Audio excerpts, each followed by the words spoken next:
What if America's darkest mysteries are real? A town where the devil is said to appear, a lighthouse where men vanished mid-dinner, battlefields where the dead still march at dusk. These cases were documented, some were covered up, none were fully explained. These are 10 of America's most terrifying mysteries. Stull, Kansas.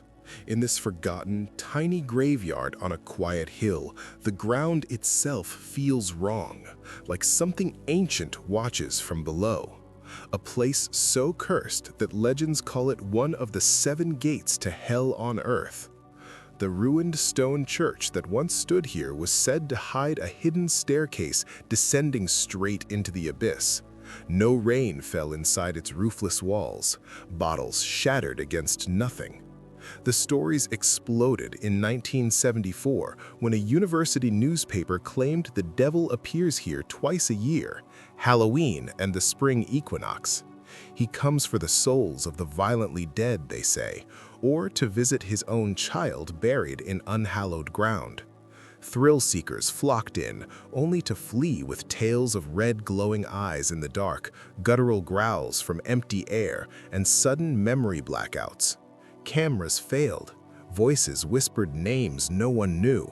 One group heard heavy footsteps circling their car all night. Locals grew tired of vandalism, headstones stolen, graves desecrated by those hunting demons. The old church was torn down in 2002, but the gate remains sealed only by warning signs and sheriff patrols. Paranormal teams still capture EVP screams and shadowy figures with horns. Even the Pope allegedly rerouted his plane to avoid flying over this unholy spot. Thousands once came on Halloween expecting apocalypse. Most found only silence, but some left scratched, shaken, swearing something followed them home from the cemetery where Hell's Door waits just beneath the soil. Island Moor, Outer Hebrides, Scotland. On this windswept rock in the North Atlantic, 3 experienced men vanished without a trace, leaving behind a meal half-eaten and clocks frozen in time. December 1900. The brand-new lighthouse on the Flannan Isles stood silent, its beam dark for days. James Ducat, Thomas Marshall, and Donald MacArthur, seasoned keepers, had logged raging storms, fines paid, prayers for calm. Then nothing. Relief ship Hesperus arrived on December 26th. No flag, no greeting. Inside, beds unused, lamps cleaned and ready, but 2 oilskin coats missing, meaning 2 men went out unprepared into the gale. 1 coat remained, MacArthur's. The table set for dinner, untouched. An overturned chair. West Landing ravaged, rails bent, turf torn 33 meters up the cliff, a supply box ripped away like paper. No bodies ever found. Official verdict, swept away by a rogue wave while securing gear. But the log's last entry described weather easing. No storms reported nearby. Theories exploded. Madness from isolation, a fight gone wrong, sea monsters, even alien abduction. Later keepers heard voices in the wind calling the men's names. Over a century later, the Flannan Isles mystery endures. No footprints leading away, no cries for help, just an empty tower on a lonely island where 3 men stepped into the storm and the sea swallowed them whole. Thousands still ponder it. Some say the Atlantic keeps its own secrets. Others swear something else took them that night. Gettysburg, Pennsylvania. On these rolling fields soaked in blood, over 50,000 men fell in 3 brutal days of July 1863, the deadliest battle ever on American soil. Bodies piled so high you couldn't see the grass, amputated limbs stacked like firewood, the air thick with screams and gunpowder. now peaceful under blue skies, but at dusk, the ghosts return to replay their final charge. Devil's Den, a jagged pile of boulders, hides Confederate sharpshooters who never left. Visitors feel cold hands grab ankles from cracks in the rocks. Cameras fail. A barefoot hippie in 1970s clothes appears in photos, pointing exactly like a Texas soldier from 1863. No one there when the shutter clicked. Nearby Little Round Top echoes with bayonet clashes and rebel yells. Phantom regiments march across the fields, drums beating in the fog. Triangular Field draws people like a magnet. Shadowy figures crawl through grass. Equipment dies. EVP captures guttural cries and distant cannon fire. Sacks-covered bridge smells of phantom cigar smoke. Invisible hands tap shoulders where 3 deserters once hanged. Park rangers hear footsteps in empty buildings. Tourists catch full apparitions of soldiers reloading muskets that aren't there. Even skeptics feel the weight, an overwhelming sadness that drops temperatures 20 degrees. Millions visit every year to honor the fallen. Many leave with photos they can't explain. Some swear a gray-clad figure followed them home from the battlefield where the Civil War never truly ended. Washington, D.C. In the grand halls of America's most trusted museum, thousands of ancient skeletons wait in storage. But where are the giants? Late 1800s newspapers screamed headlines, 7 to 12-foot human bones unearthed from mounds across the country, red-haired titans in copper armor, double rows of teeth, skulls too massive for modern heads. Farmers, miners, archaeologists dug them up by the dozens.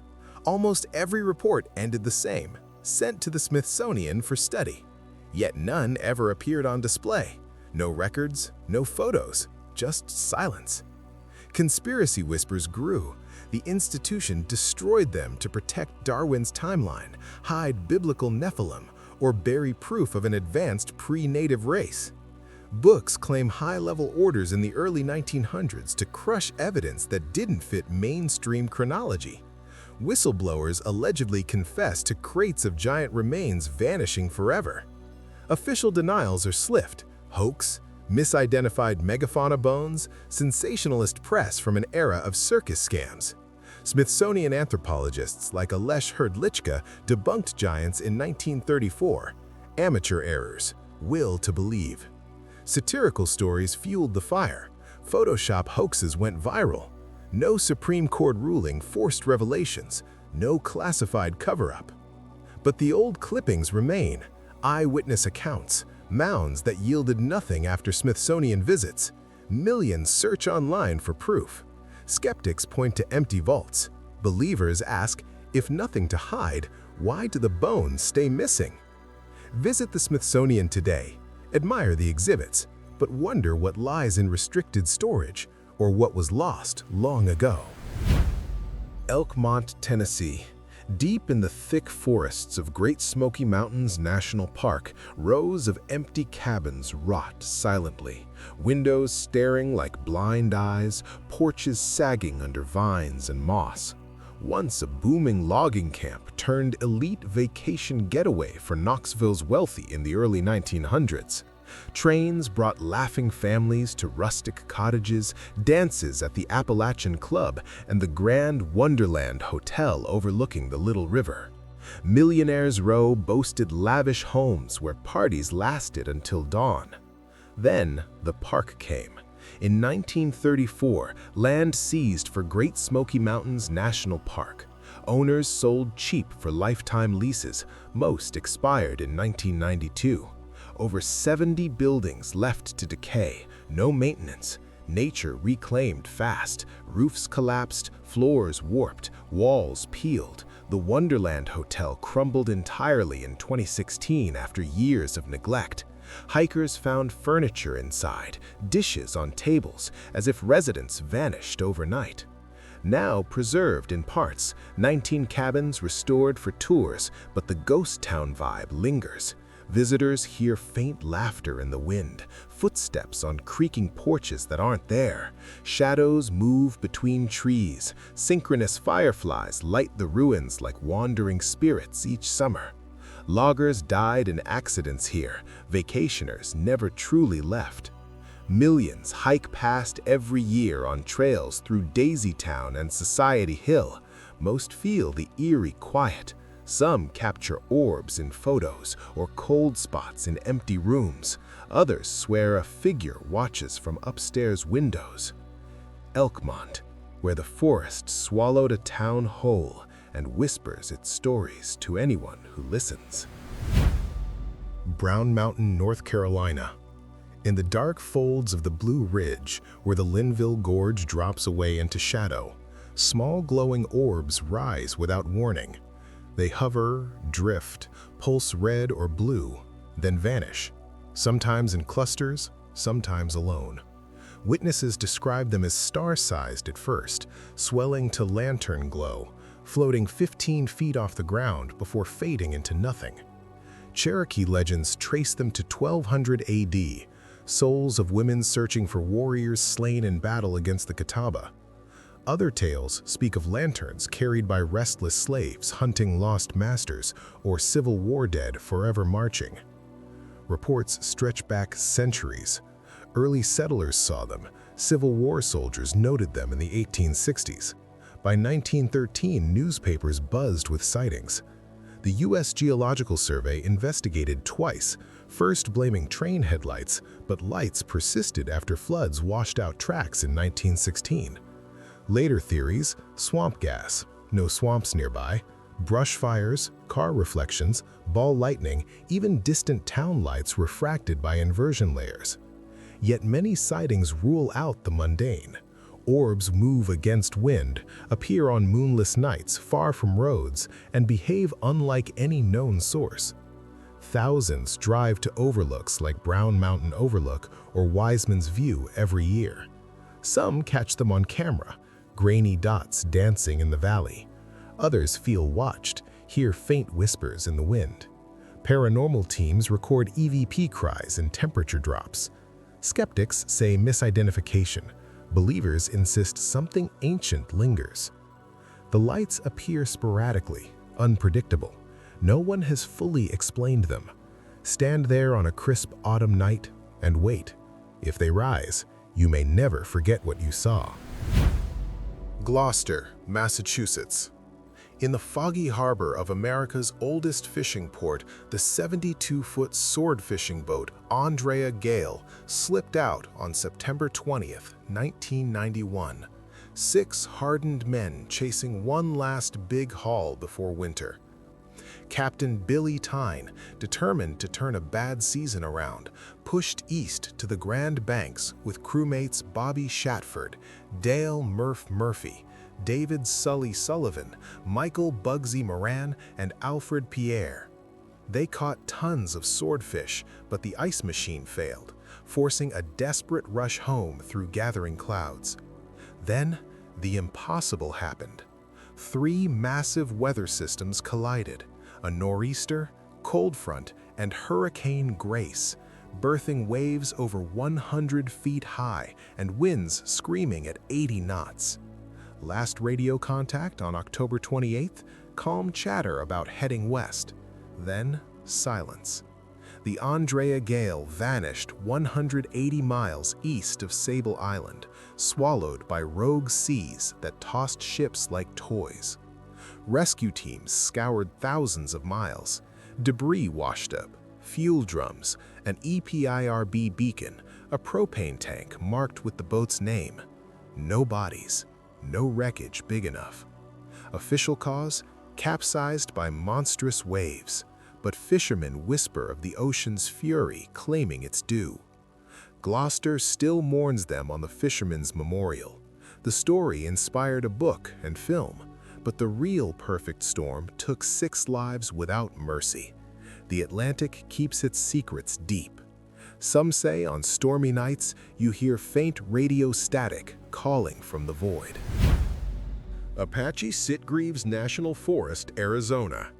On a chilly November evening in 1975, 7 loggers drove home through pine-thick woods when a glowing golden disk hovered ahead, silent, massive, humming with energy. 22-year-old Travis Walton jumped out to get closer. His crew watched in horror as a blue beam shot down, slamming Travis to the ground like a rag doll. He lay motionless. Panic erupted. The men fled, convinced he'd been killed. They returned with police. No Travis, no body, just scorched earth and questions. The crew faced murder accusations. Polygraphs? All 6 passed, clear signs of truth. Search parties scoured the forest for days. Skeptics called it a hoax to escape a logging contract. Then, 5 days later, Travis stumbled into a Heber gas station, dehydrated, terrified, 5 days beard, but claiming only hours passed. He remembered waking inside a curved room, surrounded by small gray beings with huge black eyes. Panic led to a struggle. Humans in helmets appeared, guiding him to an exam table. He blacked out under a mask. Walton's story became one of America's most documented abductions, backed by lie detectors, missing time, and consistent crew testimony. The case inspired the film Fire in the Sky. Walton still speaks about it today, scars and all. Believers see proof of extraterrestrial contact. Skeptics point to inconsistencies. But the forest site draws visitors yearly. Some report strange lights. Others feel watched from above. Utah's vast deserts and mountains hide many secrets, but rumors persist of a shadowy group called Wellspring, a place promising salvation from trauma, yet accused of trapping souls in its own web of manipulation. Former members speak in hushed tones of intense recovery sessions that felt like reprogramming. Endless confessions, isolation from family, and a relentless focus on breaking down the self to rebuild it correctly, all under the guise of Christian healing for cult survivors. Founded by ex-cult members themselves, Wellspring drew in the vulnerable, those fleeing abusive groups, seeking refuge in remote compounds. Staff, all former victims, enforced strict rules. No outside contact, mandatory group therapy exposing deepest pains, and teachings that questioned every past belief. Some left renewed, others fled claiming nightmares, lost identities, and techniques mirroring the mind control they escaped: sleep deprivation, love bombing, thought-stopping phrases. Allegations swirled. Financial exploitation through donations, emotional blackmail to stay longer, even physical restraint for resistant clients.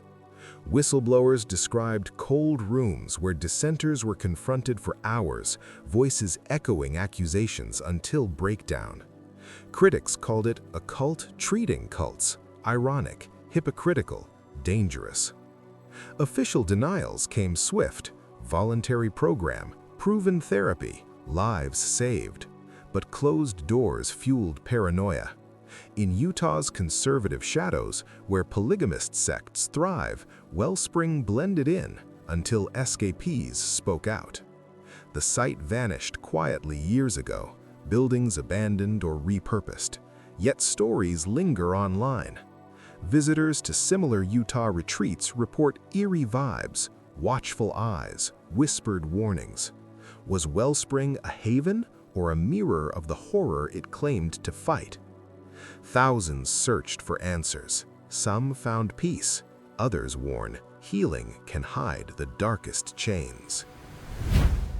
Across America, quiet homes turn to horror when bodies burn to ash from the inside out. No flame spreading, no obvious spark. Science calls it the wick effect. Cigarette drops, fat melts, clothes feed slow inferno. But witnesses swear no source existed. Victims reduced to piles while rooms stay untouched, extremities spared, skulls shrunken. Hundreds of reports over centuries, dozens in the US alone. St. Petersburg, Florida, 1951. Mary Reeser, 67, sat in her chair one night. Next morning, only a slippered foot, backbone fragment, and teacup-sized skull in greasy ash. Apartment barely scorched, plastic switches melted nearby but walls intact. FBI investigated, baffled. Sleeping pill and cigarette blamed, yet heat needed for cremation hit 3,000 degrees Fahrenheit in confined spot. Codersport, Pennsylvania, 1966. Dr. John Irving Bentley, 92, found as legs and ash heap in bathroom. Walker beside cratered floor. Pipe smoker, ember theory. But how did fire consume torso without igniting house? Oklahoma, 2013. Danny Van Zant, 65, burned beyond recognition in home. No accelerants. Coroner ruled spontaneous human combustion, rare official nod. Cases cluster around the elderly, isolated smokers. Bodies become candles, skin splits, fat seeps, burns hours without spreading. Skeptics say overlooked ignition. Believers see internal fire defying physics. Millions read the stories, few sleep easy. Next time a cigarette drops unnoticed, could the body ignite itself? If even one of these stories truly amazed you, leave a like and tell us in the comments which mystery affected you the most. Subscribe to the channel. More real mysteries, strange places, and unexplained stories are coming very soon.